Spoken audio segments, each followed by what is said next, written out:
Let me ask you something. Have you ever had a woman reject you, clearly, confidently, maybe even coldly, only to see her come back weeks or months later? Suddenly she's liking your posts, replying to your stories. Hey, how have you been? Acting like nothing ever happened. And you're sitting there thinking, wait, you said you weren't interested. So what changed? Did she lie? Did she test you? Did she settle? Or did something happen inside her mind that you never saw? Tonight, I'm going to explain exactly why women come back after rejecting you and what it really means when they do. And trust me, by the end of this video, you're going to see rejection very differently. Because sometimes, rejection is not the end. It's the beginning of psychological tension. And that tension? That's where attraction lives. Now listen carefully. When a woman rejects you, it usually happens for one of three reasons. She doesn't feel attraction. She feels attraction, but the timing is wrong. Or, she feels attraction, but you made it too easy. Let's start with the uncomfortable truth. Sometimes, she genuinely wasn't attracted. But here's the part men miss. Attraction is not static. It evolves. A woman's feelings are deeply influenced by emotion, perception, status shifts, and scarcity. You are not the same man 6 months later, and she is not the same woman. Which brings me to the first psychological reason women come back. Before we dive deeper, a quick message. If you've been learning from my videos and you want to support this work, you can subscribe to me on Facebook with a paid membership, send stars, or join my YouTube channel's paid community. Your support helps me create more powerful content for you, and I truly appreciate every bit of it. All right, now let's continue. Scarcity. When you disappear after rejection, truly disappear, something interesting happens in her brain. The validation stops, the attention stops, the emotional availability stops, and humans value what becomes scarce, especially women, because female attraction is often triggered by perceived value, not just physical looks. When you walk away with dignity instead of chasing, you communicate something powerful without saying a word. I have options. And the moment she senses that you're not orbiting her anymore, her curiosity activates. And curiosity is a dangerous thing, because now she wonders, did I misjudge him? Is he talking to someone else? Did I let something valuable slip? And that thought alone can reignite attraction. But wait, this gets deeper. Here's something most men don't realize. When a woman rejects you, she expects a reaction. She expects pleading, persuasion, maybe even passive aggression. When you don't react emotionally, when you simply say, no worries, I respect that, and detach, you disrupt her expectations. And disrupted expectations create cognitive dissonance. Her brain now has to reconcile two things. I rejected him, but he didn't act rejected.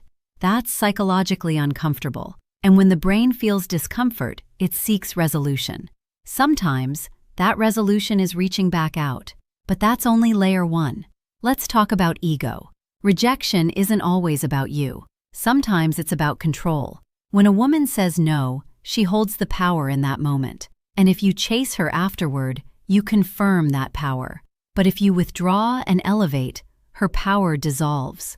Now she doesn't know where she stands. And uncertainty is magnetic. Because here's a secret about female psychology. Women are often more attracted to how they feel about themselves around you than to you directly.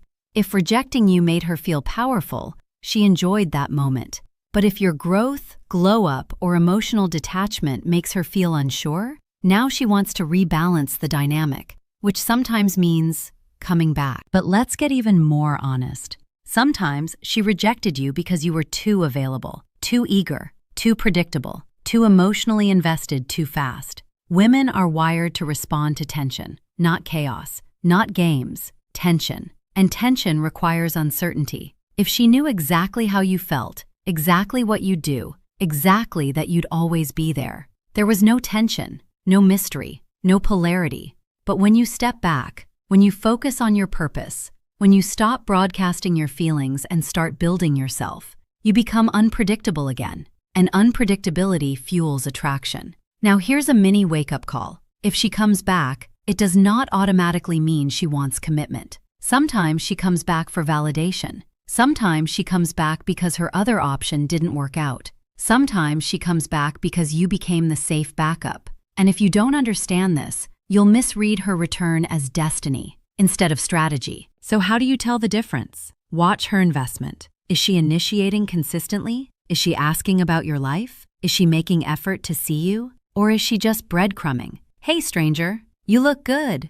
We should catch up sometime. That's not pursuit, that's fishing. And if you jump the moment she tosses the line, you reset the power dynamic back to where it was. Here's something powerful. The way you respond when she comes back determines whether attraction grows or dies permanently. If you respond overly excited, you confirm she still has you. If you respond cold and bitter, you confirm she hurt you. But if you respond calm, centered, slightly reserved, you communicate growth, and growth is attractive. Now let's talk about social proof.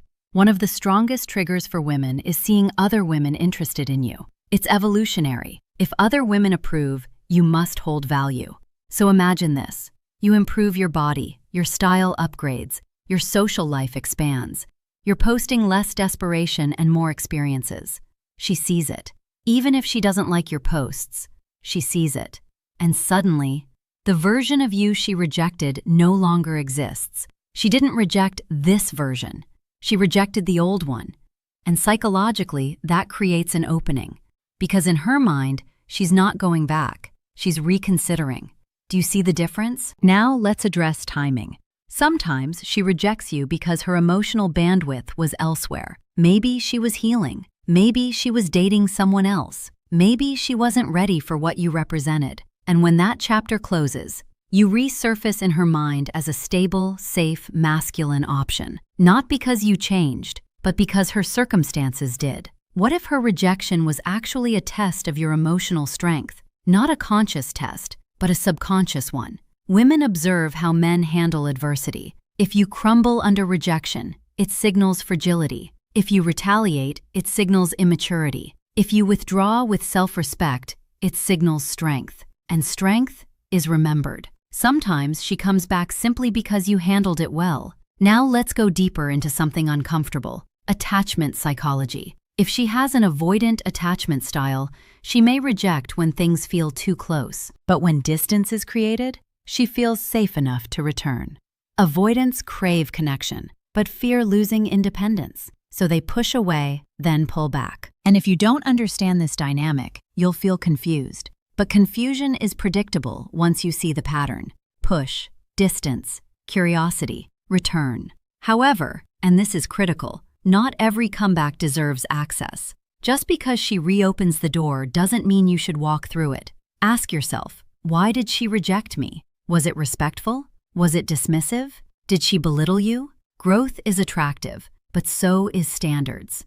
Now let me tell you something most dating coaches won't. Sometimes women come back because they felt safe rejecting you, meaning you were the good guy, the stable one, the understanding one, and they explored excitement elsewhere. When that excitement fails, they return to safety. And if you automatically accept that role, you train her how to treat you. So here's the rule. If she comes back, she must invest more than she did before. Emotionally, practically, consistently. Otherwise, you're just reliving the same script. And you deserve better than recycled dynamics. Let's talk about pride. Sometimes she comes back because your silence bruised her ego. She expected you to linger, to watch her stories, to subtly show you're still there. When you vanish, it creates an ego wound. And humans often return to repair ego wounds, not to build love. So don't confuse ego repair with genuine desire. Watch behavior over words. Always. Now here's something empowering. The man who gets women back isn't the one who tries to. It's the one who improves regardless. Indifference is magnetic when it's real. Not fake ignoring, not strategic silence, but genuine detachment. When you no longer need her return. Ironically, that's when she often appears. Because neediness repels. Self-sufficiency attracts. Let me give you a real-world example of how this plays out. Think about a guy who gets rejected and immediately goes into self-improvement mode. Not to win her back, not to prove her wrong, but because rejection forced him to look in the mirror. He joins a gym and actually shows up consistently. He reads books that expand his perspective. He focuses on his career with new intensity. He builds friendships that challenge and support him. He pursues hobbies that genuinely fulfill him. 6 months pass. His physique changes. His confidence shifts. His energy becomes magnetic. And then one day, he runs into her. Or she sees his posts. And the man standing in front of her, digitally or physically, is not the same man she rejected. This version carries himself differently, speaks differently, exists differently. And in that moment, her brain does something fascinating. It rewrites the narrative. Maybe I was too harsh. Maybe I didn't see his potential. Maybe the timing was just off. She starts to rationalize a second look. But here's the critical part most men miss. That transformation only works if it's authentic. If you're improving to manipulate her return, she'll sense it. Women have exceptional emotional radar. They can detect when your growth is performative versus genuine. Performative growth says, "Look what you're missing."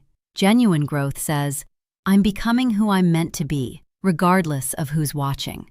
One is reaction, the other is evolution. And only evolution creates lasting attraction. Now let's talk about something that makes men uncomfortable, the role of competition. When you remove yourself from her life, you create a vacuum, and nature abhors a vacuum. Other men will enter that space. And here's where it gets interesting. If those men don't measure up to the version of you she's now seeing, you become the standard, the benchmark, the one that got away. And that psychological positioning is incredibly powerful. Because now she's not just reconsidering you, she's comparing everyone else to you, and most will fall short. Not because you're perfect, but because absence, combined with visible growth, creates idealization. This is why the worst thing you can do after rejection is stay visible and stagnant. If she can see you struggling, desperate, or unchanged, there's no mystery, no evolution, no reason to reconsider. But when you disappear and return upgraded, that's when the psychological magic happens. Let me ask you something else. Have you noticed that the women who rejected you often come back right when you finally moved on? That's not coincidence, that's timing. When you're genuinely over someone, your energy shifts. You stop seeking validation. You stop checking their profiles. You stop crafting perfect responses in your head. And that energetic shift is tangible. Even through a screen, women can sense when a man has released them emotionally. And paradoxically, that release often triggers their return. Because now the dynamic has flipped. You're no longer chasing. They're no longer running. And in that neutral space, attraction can resurface. But here's the test. When she comes back and you're genuinely indifferent, what do? Do you welcome her back immediately, grateful for a second chance? Or do you recognize that her return doesn't obligate your reception? This is where mature masculinity reveals itself. A boy jumps at the opportunity.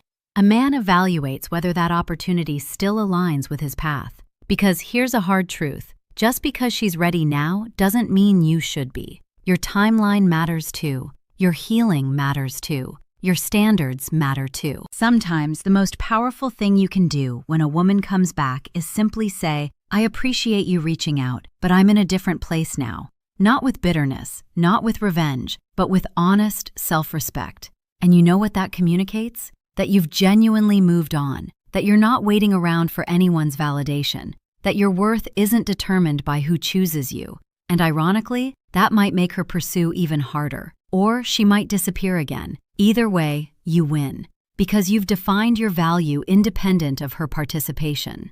Now let's address the elephant in the room. What if she comes back and you still want her? What if, despite everything, there's still genuine interest on your part? Here's how you navigate that without losing yourself. First, take your time responding, not as a game, but as genuine discernment. Let her message sit for a day or two. Use that time to check in with yourself. Am I interested in her or just interested in being chosen? Am I healed from the rejection or still carrying resentment? Can I engage with her from abundance or am I still operating from scarcity? Second, when you do respond, match her investment. If she sends a casual, "Hey," send a casual response. Don't pour energy into someone who's just testing the waters. Make her work for re-entry into your life. Third, watch for patterns. Is this the first time she's come back? Or is this a cycle? Some women will reject you, return when you pull away, then reject you again once they have you. That's not attraction. That's an unhealthy pattern.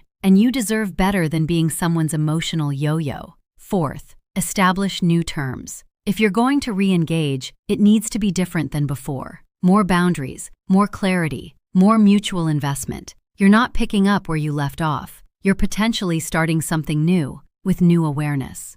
And finally, stay rooted in your growth. Don't abandon the progress you made just because she reappeared. Keep going to the gym. Keep building your career. Keep nurturing your friendships. Keep pursuing your purpose.